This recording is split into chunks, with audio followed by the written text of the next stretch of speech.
श्रीमान वेंकटनाथार्य कवितार्किक केसरी वेदांताचार्य वर्यो में सन्निधत्तां सदा हृदि श्रीवासरंग परकालमुनित्रयाप्त लक्ष्मात्मरक्षणैतित्युगागमान्तम् आचार्य भक्ति परिपोधमनर्कशीलं गोपालदेशिकमुनिं गुरुमाश्रयामः। श्रीमद्गोपालार्घ्यदेशिकदयैकपात्रं प्रज्ञाविरक्तिकरुणादिगुणौघवासम् आचार्यसप्तशतीकाव्यं प्रियाधरेण दत्तं श्रीगोपालार्घ्यमहादेशिकमाश्रयामः। श्रीमद् आचार्य सप्तशती ஸ்ரீ உவே மன்னார்குடி கந்தாடை கோபாலார்ய மகாதேசிகன் ஆச்சரியமாக அனுகிரகித்து அருளி செய்தது. போன செஷனில் அனந்தாச்சாரியார் அனந்தசூரி தன் அன்பிற்குரிய சான்றோர்களை வேத வல்லார்களை அழைத்து ரொம்ப சந்தோஷத்துடன் ஜாத கர்மா, குழந்தைக்கு ஜாத கர்மா செய்தார் அப்படின்னு பார்த்தோம். இன்றைக்கி 93வது ஸ்லோகத்திலேருந்து கமலா விலாசி ஹிருதயோல்லாசகரம் பூரி கர்ம நிர்மாத்தும் அரணே மதி தமிவானலம் ஆத்மஜம் அவலோகயன் முமுதே. கமலா விலாசி ஹிருதயோல்லாசகரம் பூரி கர்ம நிர்மாத்தும் அரணே மதி தமிவானலம் ஆத்மஜம் அவலோகயன் முமுதே. தனது புத்திரனை பார்த்து அனந்தசூரி மிகவும் சந்தோஷித்தார். ஸ்ரீ லக்ஷ்மிபதியான எம்பெருமானின் பிரீத்திக்காக, பகவத் பிரீத்தியர்த்தம் அப்படின்னு நாம் சங்கல்பிப்பது போல அவருடைய பிரீத்திக்காக நாம் எப்படி சமித்துகளை கொண்டு வந்து, யாகத்தின் அக்னி சமித்துகளை கொண்டு வந்து செய்யும் அந்த யாகத்தின் அக்னி எப்படி ஜொலிக்குமோ அதுபோல இந்த குழந்தையும் ஜோதிர்மயமாய் ஜொலித்தது என்கிறார். ரொம்ப அழகாக ஸ்ரீ கோபாலாச்சாரியா இந்த ஸ்லோகத்தில் இந்த அரணிங்கிறது ஒரு ஸ்டிக்கு, அது 2 கட்டை இருக்கும். அந்த கட்டையை தேய்ச்சி சேர்ன் பண்ணி கடைஞ்சி ஒரு குட்டி அக்னியை உண்டாக்குவா. ஸ்பார்க் வரும் அந்த காலத்தில். அந்த ஸ்பார்க்கை வச்சு தான், அந்த நெருப்பை வச்சு தான் அக்னியை மூட்டுவா. அது அப்புறம் பெருசாக வளரும், சமித்துகள்லாம் போட்டு வளரும். இந்த இடத்துல உதாரணங்கள் காமிக்கிறார். இந்த அனந்தசூரிங்கிறவர் அந்த அரணிக்கட்டை மாதிரி, குழந்தை தேசிகன்கிறது அதுலேருந்து வர ஸ்பார்க், குட்டி ஃபயர். பின்னாடி வர அந்த பெரிய ஃபயருங்கிறது ஸ்ரௌத்த கர்மா, அதாவது பலவிதமான வேதாந்த விஷயங்களை அவர் எஸ்டாப்ளிஷ் பண்ண போகிறார். இந்த அரணிக்கட்டையிலேருந்து வர குட்டி ஃபயர் எப்படி வேதிக் ஹோமத்துக்கு, நெருப்புக்கு உபயோகமாக இருக்கிறதோ, அக்னிக்கு உபயோகமாக இருக்கிறதோ, பெரிய அக்னி உருவாக்குகிறதோ, அதுபோல் இந்த அனந்தசூரியங்கிற அரணிக்கட்டையிலிருந்து வரும் குட்டி ஸ்பார்க்கான குழந்தை தேசிகன் பிற்காலத்தில் பெரிய ஆச்சாரிய சார்வபௌமனாய், சர்வதந்திர ஸ்வதந்திரராய், ராமானுஜ சித்தாந்த நிர்தாரண சார்வபௌமராய் வரப்போகிறார். வேதாந்த விஷயங்களை எஸ்டாப்ளிஷ் பண்ண போகிறார். ஆச்சரியமாக கிறிஸ்டல் கிளியராக தெரிவிக்கப் போகிறார். அதெல்லாம் இங்கே அழகாக அதெல்லாம் துவனிக்கிறது இந்த ஸ்லோகத்தில். அரணி சின்னதாக இருக்கும், அரணி ஃபயர். சுவாமி தேசிகனும் குட்டியாக இருக்கார். இப்போ வரப்போகிறது இந்த குட்டி ஃபயர் எப்படி பெருசாக ஹோமம் ஆறுதோ அது மாதிரி தேசிகனும். அந்த ஃபயரும் பரம பாவகம், வேதாந்த தேசிகனும் பாவகம். அப்படின்னா பாபத்தை போக்குபவர். அக்னி எப்படி பியூரிஃபையிங்காக இருக்கோ அதே மாதிரி வேதாந்த தேசிகனும் பியூரிஃபை. அக்னி எவ்வளோ ஜொலிக்கிறதோ அதே மாதிரி வேதாந்த தேசிகனும் ஜொலிக்கிறார். அந்த அந்த அந்த வேதாந்த தேசிகன் அரணி அந்த அக்னி 2 கட்டையிலேருந்து வருது. இங்கேயும் வேதாந்த தேசிகன்ற ஃபயர் 2 கட்டை, அதாவது அனந்தசூரி தோத்தாரம்பை, அவர்லேருந்து வராவா. இவ்வளோ ரொம்ப அழகாக இதை அனுபவிக்கிறார் சுவாமி கோபாலார்ய மகாதேசிகன். அடுத்தது நாமகரணம். சூதரூபயதேயமதுலம் திருஷ்ட்வா விததே அஸ்ய நாமதேயமசௌ ஏகாதசேண்ணிதாதः விஷ்ணோர்நாம்னைவ வெங்கடேஷ இதி. சூதரூபதேயமதுலம் திருஷ்ட்வா விததே அஸ்ய நாமதேயமசௌ ஏகாதசேண்ணிதாதः விஷ்ணோர்நாம்னைவ வெங்கடேஷ இதி. நாமகரணம். அனந்த சூரி புத்திரன் பிறந்த 11வது நாள் புத்திரனின் அதீத சௌந்தரியத்தை உத்தேசித்து ஜாத கர்மாவை செய்து தனது புத்திரனுக்கு எம்பெருமான் விஷ்ணுவின் திருநாமத்தையே சூட்ட வேண்டும் என்று ஆசைப்பட்டு சங்கல்பித்து திருமலை வாசனின் திவ்ய நாமமான வெங்கடேசன் வெங்கடநாதன் என்ற பெயரை சூட்டினார்.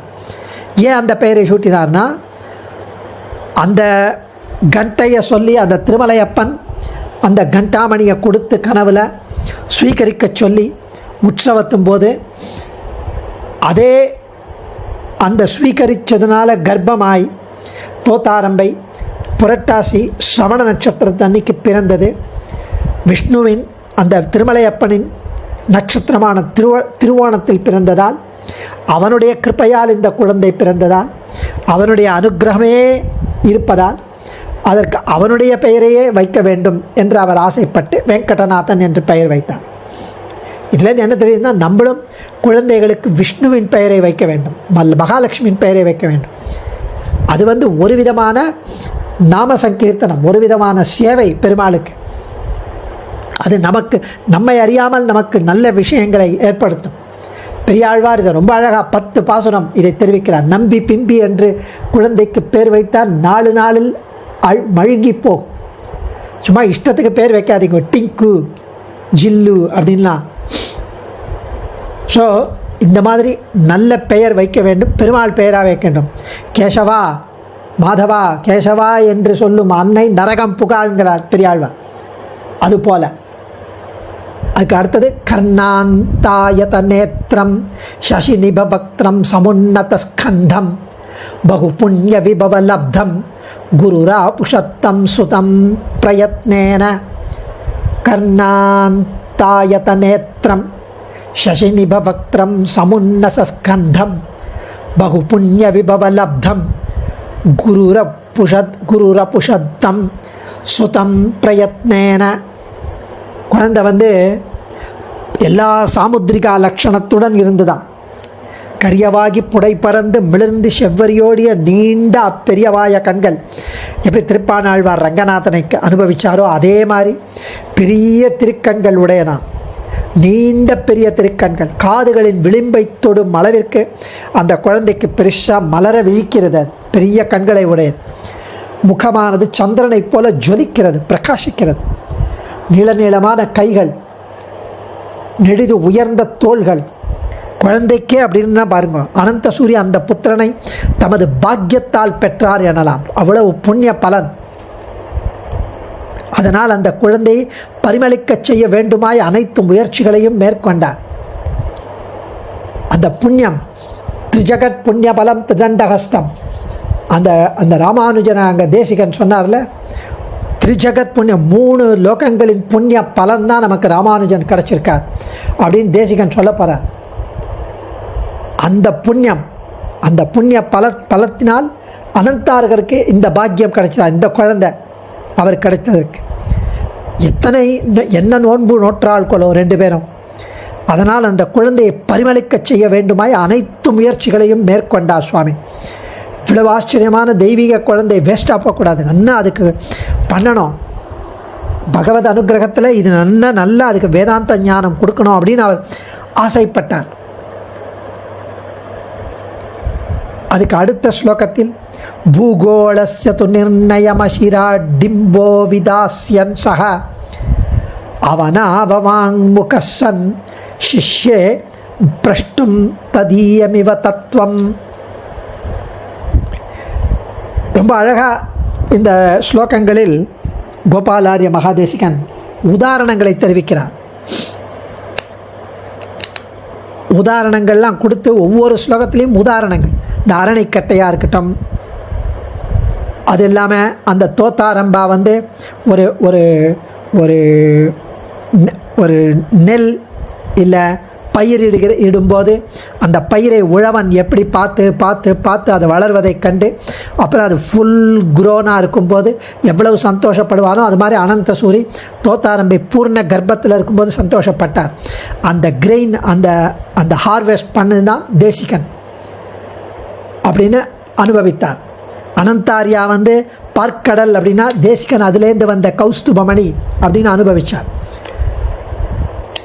தேசிகன் வந்து கற்பக விருட்சம் என்று அனுபவித்தார். அனந்தாரியன் சந்திரன் அப்படின்னா தேசிகன் அதிலிருந்து வர மகிழ்ச்சி, நமக்கு கிடைக்கும் மகிழ்ச்சி ஜொலிக்கிறது. அனந்தாரியன் அரணிக்கட்டைன்னா அதுலேருந்து வந்த ஃபயர் வேதாந்த தேசிகன் அவ்வளவு அனுபவிக்கிறார். இப்போ பூகோளஸ்யது நிர்ணயம் அஹிரா டிம்போ விதாஸ்யன் சஹா அவனாவ வாங்முகசன் சிஷ்யே பிரஷ்டும் ததீயமிவ தத்துவம். அதாவது எல்லா குழந்தையும் கூப்பத்துக்கும் எல்லா குழந்தையும் கவுந்து படுத்துக்கும். ஆனால் இந்த வேதாந்த தேசிகன் வெங்கடநாதன் குழந்தை கவுந்து படுக்கிறத கவி அனுபவிக்கிறார். கோபாலாரிய மகாதேசிகன் எப்படி அனுபவிக்கிறான்னா, அந்த தெய்வீக அம்சமான குழந்தை பின்னாளில் தத்துவமுக்த கலாபம் அதிலெல்லாம் பூகோள நிர்ணயம் அப்படின்ற நூலை வெளியிடப் போகிறது. அந்த குழந்தை இப்போது கவிழ்ந்து படுத்திருக்கும் திருக்கோலம் எப்படி இருக்குன்னா, அந்த பூமாதேவியிடம் பூமியிடமே அதனுடைய ரகசியங்களை கேட்டறிவது போல விளங்குகிறதாம். அந்த பூமாதேவிக்கிட்டேருந்து ரகசியமாக உபதேசம் பெற்றுக்கிறதாம் பூகோள நிர்ணயத்தை பற்றி பிற்காலத்தில் அந்த நூலை வெளியிடுவதற்காக. ஆச்சரியமாக அனுபவிக்கிறார். எல்லா குழந்தையும் பண்ணுறதா இருந்தாலும் அது வெங்கடநாதன்னா அது ஒரு ஸ்பெஷல். அதே மாதிரி அடுத்த ஸ்லோகத்திலையும் எல்லா குழந்தைக்கும் முன்னாடி 2 பல்லு வரும், குட்டியாக 2 பல்லு வரும். வெங்கடநாதனுக்கும் 2 பல்லு வந்தது. யுக்திபீரீஸ்வர யுகலம் சுக்தி சுதா தஸ்ய சாதயிஷ்யந்தி தேனே வதனே ரதயுக கபடாத் சுகபோத சாதனாபிநயம். யுக்திபிரீஸ்வர யுகலம் சுக்தி சுதா தஸ்ய சாதயிஷ்யந்தி தேனே வதனே ரதயுக கபடாத் சுகபோத சாதனாபிநயம். 2 பல்லு ஏன் வந்தது? 2 முன்பற்கள் அப்படின்னா, பின்னாளில் இந்த மாதிரி எப்படி எம்பெருமான் ஸ்ரீமன் நாராயணன் தான் பரத்வம், எம்பெருமான் ஸ்ரீமன் நாராயணன் தான் சர்வேஸ்வரன், எம்பெருமான் ஸ்ரீமன் நாராயணன் தான் கடவுள் அப்படின்னா, மகாலட்சுமி எப்படி ஈரரசு பட்டால் தப்பு இல்லையா? 2 பேர் எப்படி பரமாத்மாவாக இருக்க முடியும் அப்படின்லாம் நிறைய பேர் குழம்பி கிடக்கிறார்கள். பாஷ்யக்காரர் சொல்கிறார், எங்கெல்லாம் எம்பெருமானை சொல்லிற்றோ அங்கெல்லாம் பிராட்டியையும் சொல்லிற்றாம்.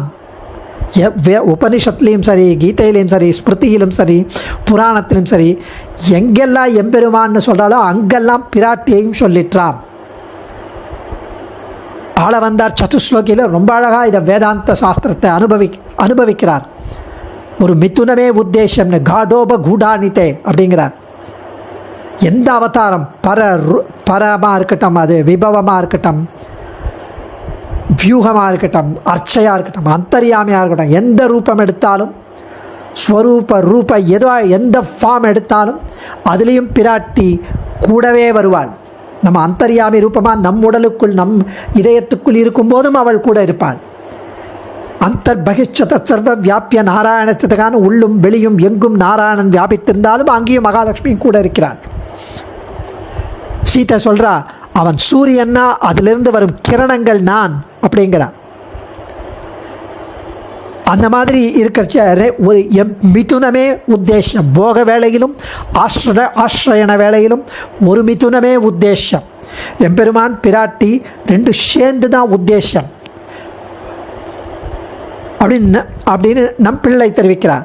ஸோ இப்படி எம்பெருமான் பிராட்டி மிதுனமே உத்தேசம் என்ற தத்துவத்தை பல பல பிரமாணங்கள் கூறி, வேதம், உபனிஷத், ராமாயணம் எல்லாத்துலேயும் சொல்லி பல பிரமாணங்கள் மூலம் பின்னாளில் விளக்கி ஸ்ரீஸ்துதியெல்லாம் அனுபவித்து, அப்படி இருப்பதற்கு அறிகுறியாக ஒரு மிதுனம், அந்த 2 பேரும் சேர்ந்து தான் நமக்கு திவ்ய தம்பதி அந்த தம்பதி தெய்வத்தம் நகா, நமக்கு அந்த தம்பதி தான் தெய்வத்தம், தேவன் கடவுள், 2 பேரும் சேர்ந்து அப்படின்னு அவர் தெரிவித்தது. அதற்கு அறிகுறியாக குழந்தைக்கு 2 முன்பற்கள் முளைத்தன. ஆச்சரியமாக அனுபவிக்கிறார். எல்லா குழந்தைக்கும் 2 பல் வரும். வேதாந்த தேசிகனுக்கு வருது ஸ்பெஷல். அடியேன் தன்யோஸ்மி. ஆச்சாரியன் திருவடிகளே சரணம். கவிதார்க்கிக சிம்ஹாய கல்யாண குணசாலினி ஸ்ரீமதே வெங்கடேசாய வேதாந்த குரவே நமः.